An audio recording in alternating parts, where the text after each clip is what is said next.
So I want to apologize for my attire. Normally I would be suited and everything, but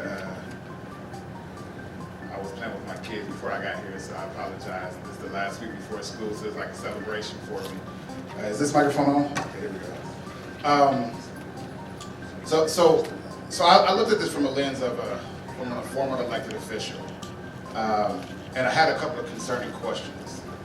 Given the fact is that I spent time talking to some of the tenants because I know some of them very well, and I know that during the pandemic they fell behind in their rental, their lease agreement, and some $10,000, maybe $30,000, and it's hard to be a landowner or a property owner and be able to renovate buildings when during the pandemic we had a large setback in our country.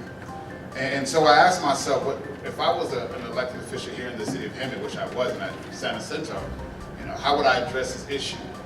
And then I began to ask the question, because there was the American Rescue Plan funds that was allocated to handle issues like this.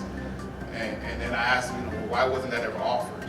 Why wasn't the city ever partnering with Simon to be able to come along and support, given the fact that there's years of history of him renovating buildings and businesses like downtown Delhi, which a lot of individuals frequently go to. That building has been there, that restaurant has been there for almost 20 years.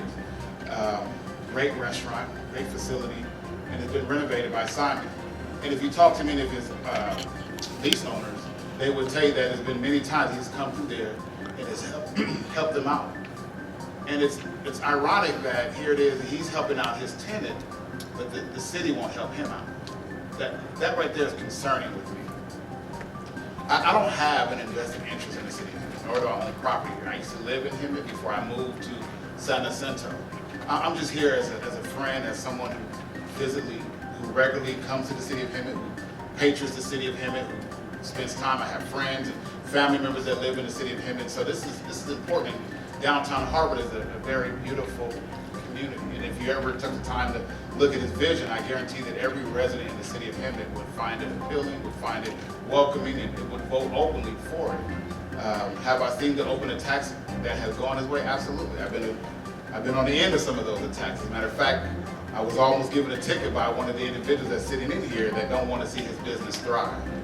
And so I leave this question here is that if this community wants to welcome in new businesses, why not support the ones that are here locally trying to build? Because I know that there are buildings in my city that the owners of those buildings don't even live in the community, won't even show up in the community, won't even be there. But I've seen Simon, and he's an older gentleman.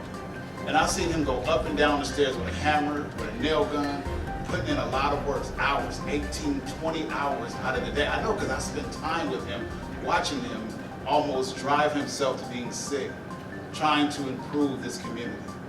And it's unfortunate that we're sitting here and having you come in and bring your time, and I appreciate you for being here. But it's unfortunate that the community, as you can see, overwhelmingly is supporting it, as you see that there's no one really here to never mind. But at the end of the day, it just leaves me with this concerning thought. Why isn't the city doing more?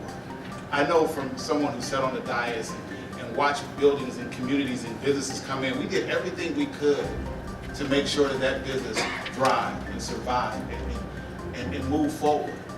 But I wonder why none of the American Rescue Plan, which was allocated for this, his businesses took a hit during the pandemic, like many others. Like many other businesses took a hit during the pandemic, but it seemed that there was no help. I understand that there's prime real estate. I understand gentrification. I understand the history of Hemet being a sundown town because I was the first African-American elected official in the city of Hemet, San Jacinto. And Malcolm Lilienthal, in 136 years history, was the first African-American male in 136 years. So apparently there's been progress, but there's still this underlying conversation that goes on is that, hey, we don't really want that kind here, and I see the evidence of it. And if you speak it loudly enough, you'll typically hear it too. And it's unfortunate because all he's trying to do is, what's the words of the president? He just want to make Hemet great again. And I support that. I truly do. I support his aspiration to make the city great, to make the city thrive. Because this is a beautiful city. It is an amazing city. The only thing that hurts Hemet is a freeway. If we realign the 78 freeway and bring out the 74 and realign it, this city would thrive. It's like Radiator Springs in the movie Cars. Once they put the 15 freeway, everybody started driving around it, but there's a jewel in this valley. There's an amazing jewel in this valley, and he is trying to do everything he can to make that jewel shine. So I'm just asking to take a look, walk around the city of Hemet. You will see that there are some hidden gems all throughout this community. I know because I live here. May not be Hemet, but I live in the San Jacinto Valley. And at the end of the day, it really is just one big melting pot. And we're thriving, we're growing, and I'm loving this area. I don't want to take up too much of your time because I got to get some rest in. Besides, this is the last weekend before my kids go back to school, and this is my vacation time. And so once they get back to school, I'm back to having fun. But thank you for taking your time out and hearing from me. Hey, God bless you.